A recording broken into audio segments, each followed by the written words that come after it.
Segundo bloco do Comprar ou Vender está no ar nessa terça-feira, dia 16 de maio de 2017. Hoje com Pedro Gaudi, aqui da Upside Investor, já estou acompanhando aqui pelo Facebook.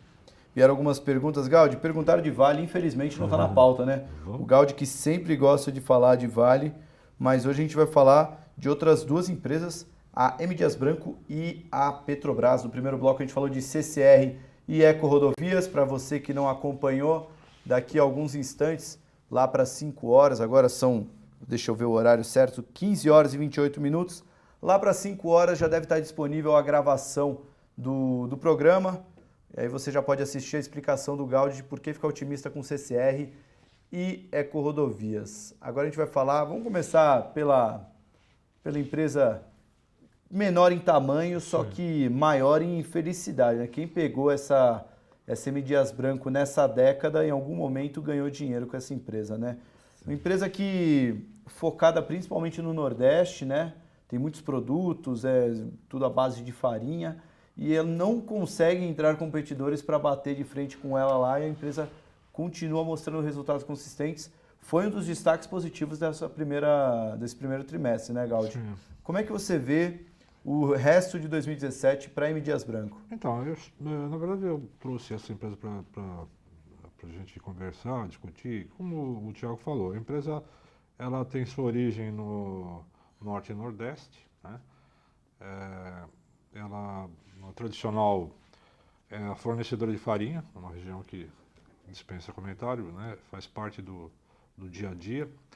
E ela cresceu muito com essa parte de massas, por exemplo, a marca Adria, que aqui na região nossa é conhecida, a parte de biscoitos, farelo de trigo, margarina, gordura, torradas, enfim. Ela cresceu muito, é uma empresa que se expandiu muito no Brasil, ainda assim, com certeza, Norte e Nordeste são as regiões onde ela tem uma penetração muito forte, mas quando a gente fala em termos de mercado nacional, a fatia de mercado delas em biscoitos, né, no Brasil é 32%, né, uma coisa... segundo lugar está lá embaixo, está longe, né? Então é muito pulverizado. E na parte na parte de massas, né? Ela tem 33%, muito parecido às participações, mas também o segundo lugar está muito longe. Então assim, é uma empresa que ela tem feito a lição de casa, uma empresa familiar, né? Familiar, ela teve origem com a família, é uma empresa muito bem gerida. Logicamente, a crise econômica que se abateu no Brasil, ela fez com que a população perdesse renda para consumo, isso bate em alimentos e tudo mais, afetou, como afetou vários setores relacionados a isso, mas ela fez todo um trabalho de comercial, né? O ano passado ela contratou consultorias para buscar melhorar o desempenho, e ela teve sucesso nesse primeiro trimestre, a gente vai conversar dos resultados. Vieram muito bons, ela lançou produtos novos também, então isso ajudou muito no primeiro trimestre. O que veio de muito bom assim no primeiro trimestre dela? Porque eu vi muita gente elogiando, que foi, ela conseguiu surpreender na operação, conseguiu cortar custo. Sim, para ter uma ideia, vendas líquidas dela, 1,2 bilhões de reais no primeiro trimestre, 4,5%. Não é muita coisa, porque se a gente considerar que as empresas de alimentos sofreram tanto, né, o primeiro trimestre para ela foi muito bom. E quando a gente olha, por exemplo, a parte de lucro bruto, ela teve 514 milhões de reais, um crescimento de 33%. Só aí já justifica que ela cortou forte.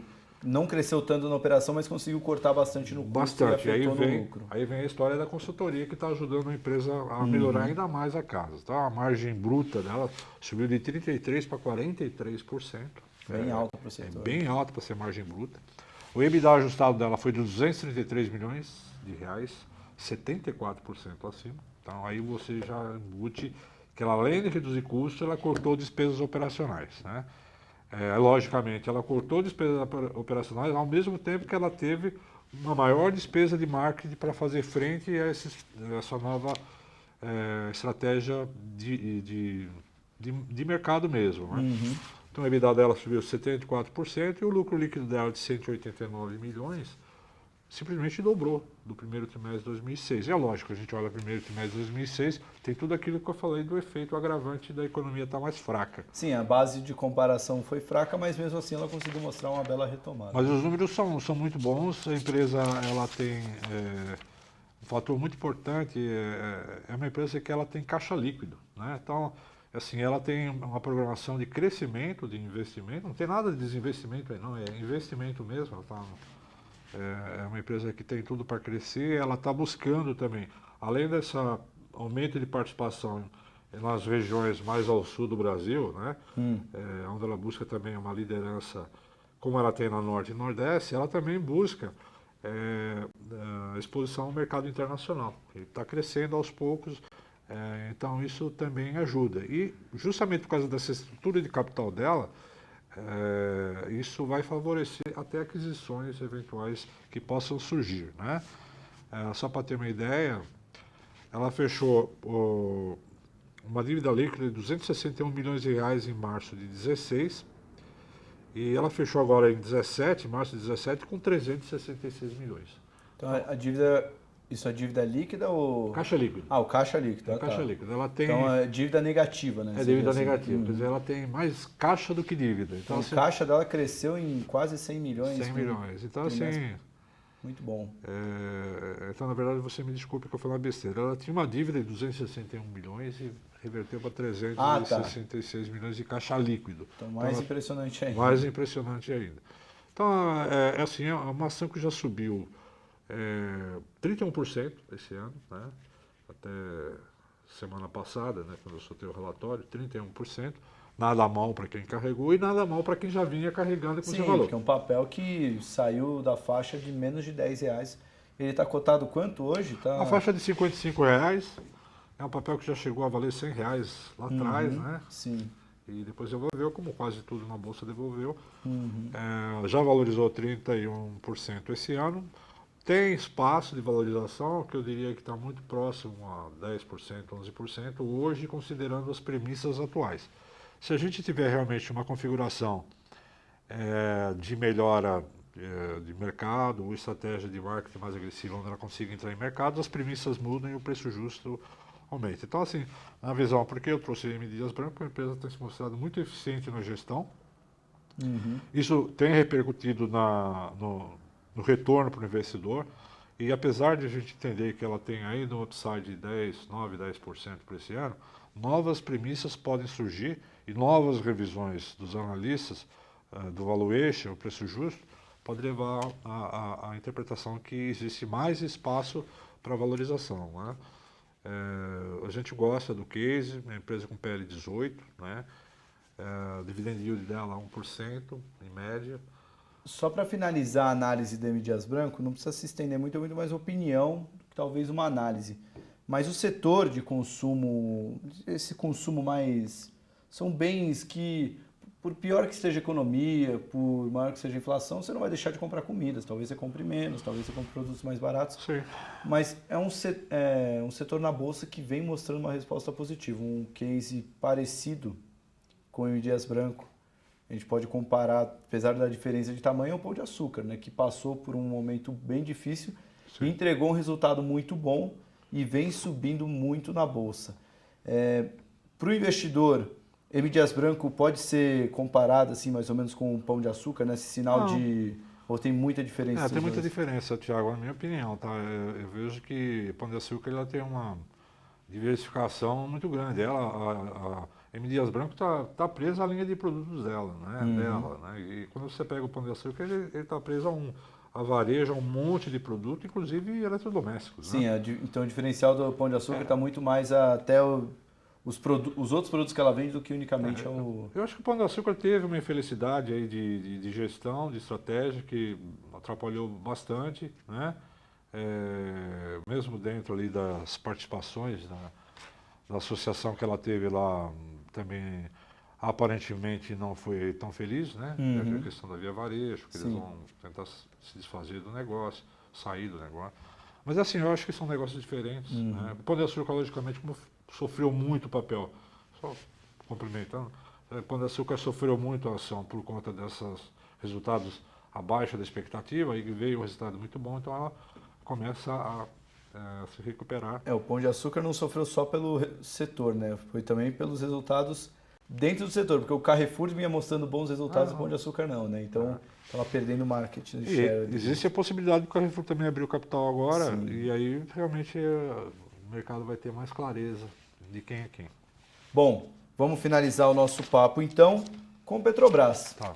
Uma empresa que eu não fui surpreendido pelo resultado, eu esperava realmente que ela conseguisse mostrar números satisfatórios, tanto por todo o esforço da gestão do Pedro Parente em diminuir custo, em vender ativos non-core, mas também um ponto que deixaram de preocupação foi no lado do CAPEX, que não diminuiu tanto quanto era imaginado. Mas, de fato, a empresa conseguiu sair de um prejuízo para trazer um lucro muito bom, o EBITDA foi histórico. Sim. Enfim, o mercado estava muito travado com o Petrobras, a ação estava parada na bolsa, até acompanhando o petróleo. Coincidentemente, saiu o resultado da Petrobras, o petróleo começou a andar, deu uma ajudada, né? Mas dá para já começar a ficar bem otimista com o Petrobras ou ainda é muito cedo para falar que começou o turnaround da Petrobras? Vamos bater uma foto na Petrobras no primeiro trimestre. Tá?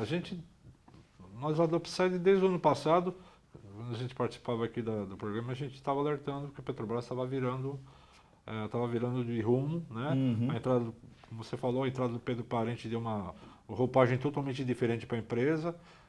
A política, até na política de preços, né? Mudou tudo. A parte de desinvestimentos. Então a Petrobras, ela tem, por mais que depois a gente vai até falar da dívida, né, endividamento dela, que chama a atenção, mas assim, em vários aspectos, essa nova gestão tem contribuído para a empresa melhorar, né?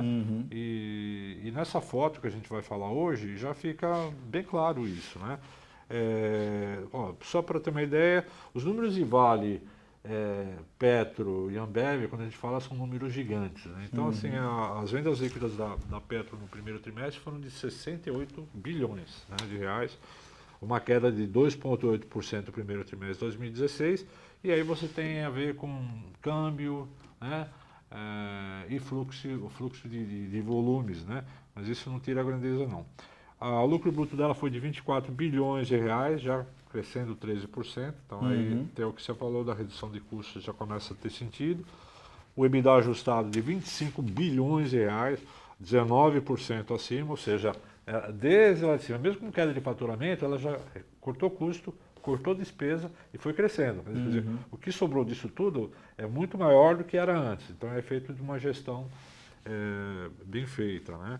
A margem EBITDA dela pulou de 30% em março de 2016 para 37%. Petrobras com margem de EBITDA de 37% é uma margem que chama atenção, né? E ela fechou no final, então é lógico, ela fechou com 4,4 bilhões de reais de lucro, primeiro trimestre de 2017, contra um prejuízo de 1,2 bi de reais primeiro trimestre de 2016.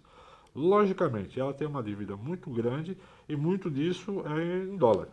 Então, como você teve efeito dólar, isso acabou trazendo um efeito positivo no resultado financeiro, que é uma variação cambial, né? Sim. Que acabou ajudando o resultado final, mas que pegou todo mundo com números abaixo disso, né? Então foi uma surpresa positiva, né? Quando a gente falou aí de queda de vendas líquidas em 2,8, só para lembrar, o volume de derivados que foi comercializado no primeiro trimestre, ele foi 5% abaixo, né? E aí é conjuntural, né? Não é sazonal, é conjuntural pela própria economia. Uma coisa que chamou a atenção, já há alguns anos, desde o Lava Jato, desde o estouro lá do escândalo da Petrobras, a pessoa falava que a Petrobras estava quebrada, ia quebrar por causa da dívida, né? A dívida dela chegou a números representativos, né? 300 bilhões, 300 e poucos bilhões. Acho que chegou até quase 500 bilhões, né? Chegou, olha, 314 bilhões em março de 2016, reais, tá? E ela fechou março 2017 com 301 bilhões de reais. É lógico, como eu falei, efeito câmbio aí tem muita importância, porque ela não... são dívidas de longo prazo, né? Mas eles assustam. Mas a gente começa a perceber que a geração de caixa dela melhorando como melhorou, né, nesse primeiro trimestre de 2017, você já começa a medir isso pela métrica do dívida líquida EBITDA, né? Então, no primeiro trimestre de 2016, essa relação dívida líquida EBITDA era de 4,8 vezes e ela caiu para 3,2 vezes. Quer dizer, ela está bem próxima do menos 3, né? Menos 3 que eu acho que é um patamar, não é o ideal, mas já é um patamar aceitável, né? Para quem essas métricas, é importante ter noção dessas métricas porque cada empresa tem um tamanho diferente, né? Você consegue ter uma noção de como que ela consegue pagar a sua dívida, seja uma padaria ou uma Petrobras, né? Exatamente. Então, ao invés de falar o tamanho da dívida da Petrobras, obviamente vai ser maior do que todas as outras, mas é legal usar esses indicadores para ter uma noção, né? O dívida líquida EBITDA seria pegando a dívida menos o caixa, você chega na dívida líquida, e para pagar essa dívida só com a geração de caixa da Petrobras, ela teria que gerar o equivalente a 3 vezes o caixa que ela gerou nos últimos 12 meses. E como era primeiro tri de 2016, isso era quase 5 vezes, já é uma queda bem expressiva, né? 5 anos, teoricamente, cai para 3, né? Sim. Então, você tem que trabalhar 3 anos para pagar a dívida. É melhor do que trabalhar 5.